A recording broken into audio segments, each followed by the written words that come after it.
Assalamualaikum warahmatullahi wabarakatuh. Perkenalkan nama saya Kaila Veronisa, kelas 4901 PJJ. Di sini merupakan PowerPoint minggu pertama dengan judul Pengenalan Paradigma Pemrograman Konseptif Perdata dan I/O. Di sini merupakan outline-nya yaitu ada komputer, algoritma, dan latihan, notasisi algoritma, variabel, dan tipe data, input dan output, contoh eksekusi, pseudokode, dan program GO.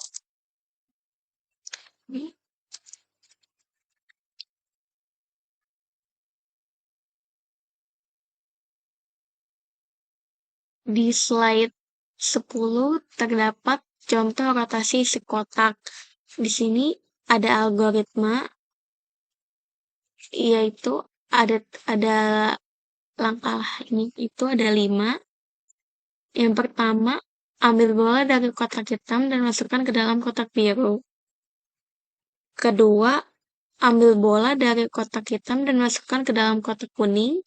Ketiga, ambil bola dari kotak hitam dan masukkan ke dalam kotak merah. Keempat, tukar isi kotak kuning dan kotak merah. Kelima, tukar isi kotak merah dan biru. Di sini saya ingin bertanya mengapa pertukaran isi kotak diperlukan pada algoritma itu. Apakah pertukaran bola itu dilakukan supaya bisa diurutkan dengan pola rotasi yang diinginkan?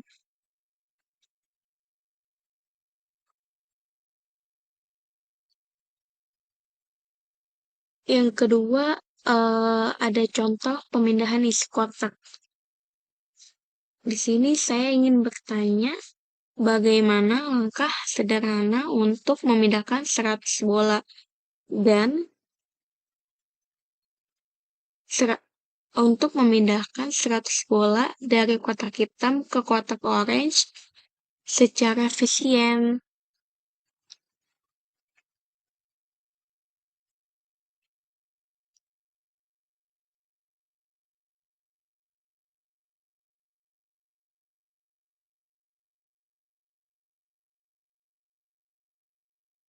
Pada slide 23 terdapat contoh penulisan pseudokode. Ada 2, yaitu yang pertama contoh notasi pseudokode. Pertama program, kemudian nama program, di bawahnya deskripsi dari program yang dibuat dan menggunakan simbol. Kedua, kamus atau deklarasi, di bawahnya deklarasi variabel dan tipe data yang digunakan dan menggunakan simbol. Di bawahnya titik-titik, di bawahnya algoritma, di bawahnya itu berisi kumpulan instruksi algoritma tertentu. Kemudian di bawahnya end program. Yang contoh kedua itu notasi bahasa Go. Dia itu pertama package main, di bawahnya deskripsi dari program yang dibuat dengan simbol.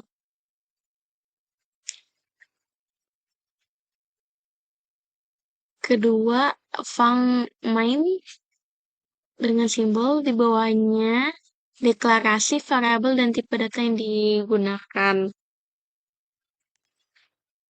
Apakah perbedaan utama dengan notasi pseudokode dengan penulisan pemrograman notasi bahasa Go?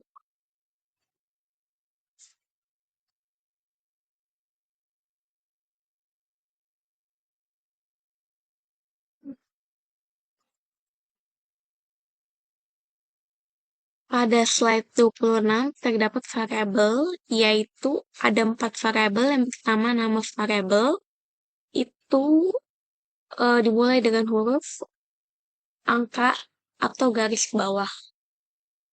Yang kedua, tipe data variable, yaitu integer, real atau float. Yang ketiga, akses nilai variabel itu bisa dapat diambil di mana aja. Yang keempat, akses lokasi atau alamat itu bisa diperoleh dengan prefix. Dan pertanyaannya, mengapa pemrogram perlu mengetahui alamat variabel dari suatu variabel? Terima kasih.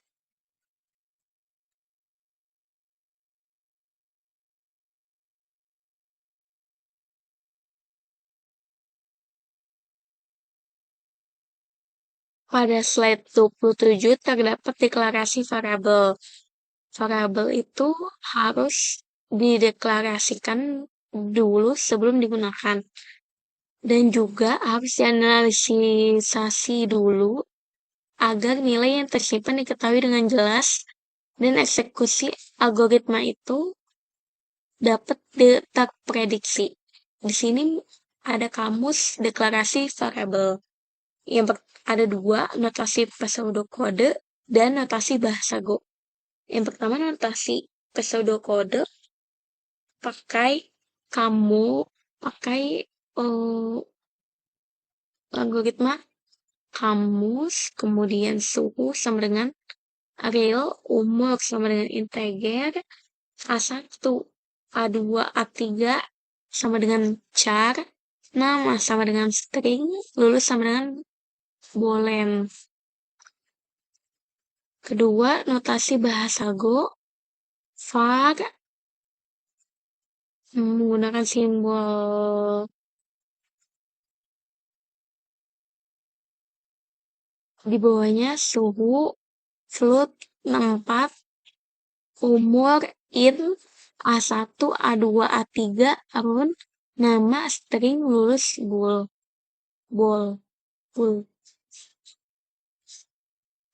Di bawahnya terdapat simbol. Maka, bagaimana cara deklarasi variabel bertipe karakter pada notasi bahasa Go?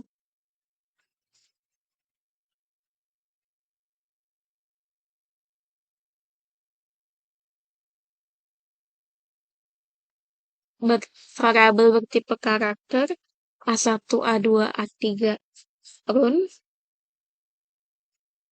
Bagaimana?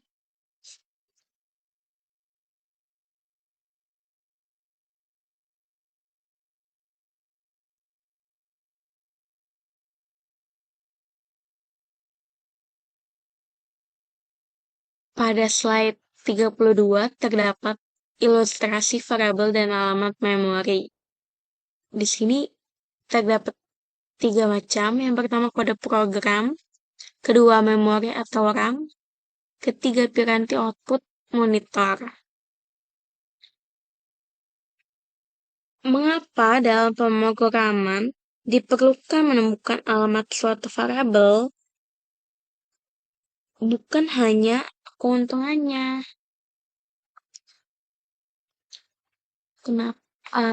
Kenapa harus ada alamat address ini 0x05 CF? Kenapa tidak name, umur, dan value saja? Kemudian, ini pertemuan ke-7, latihan soal sub-CLO 0321. Soal ketiga, yaitu vektor, pada slide keempat. Dian bekerja pada proyek analisis vektor 3D. Ia ingin menghitung nilai rata-rata dari 3 vektor yang memiliki koordinat X, Y, dan Z. Bantulah Dian dengan membuat program untuk menghitung rata-rata dari ketiga vektor. Masukkan terdiri dari 9 bilangan real, yang mana setiap bilangan merupakan nilai koordinat X, Y, dan Z dari vektor ke I. Keluaran berupa 3 bilangan, yang masing-masing bilangan menyatakan rata-rata dari setiap vektor yang diberikan pada masukan. Contoh masukan dan keluaran. Yang pertama, 10, 2.0, 3.0, 4.0, 5.0, 6.0, 7.0, 8.0, 9.0, kemudian keluarannya 4.0, 5.0, 6.0. Bagaimana cara menentukan keluaran dari 9 angka masukan tersebut?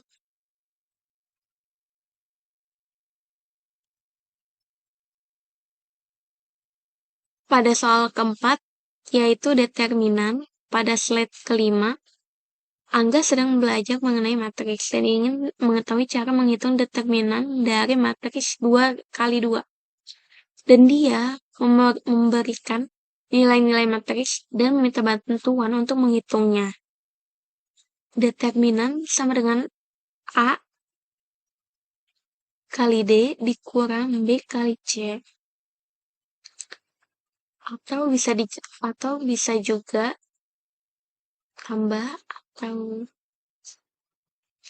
pengurangan. Masukkan terdiri dari 4 bilangan real A, B, C, dan D yang membentuk matriks 2 kali 2. Keluaran berupa bilangan yang menyatakan nilai determinan matriks 2 kali 2. Contoh masukan dan keluaran. Pada contoh nomor ketiga, 0.0, 1.0, 1.0, 0.0. Keluarannya min 1.0. Bagaimana hitung keluaran dari masukan tersebut? Apakah 0.0 merupakan nilai A, 1.0 merupakan nilai B, 1.0 merupakan nilai C, 0.0 merupakan nilai D? Maka hasilnya min 1,0. Terima kasih. Wassalamualaikum warahmatullahi wabarakatuh.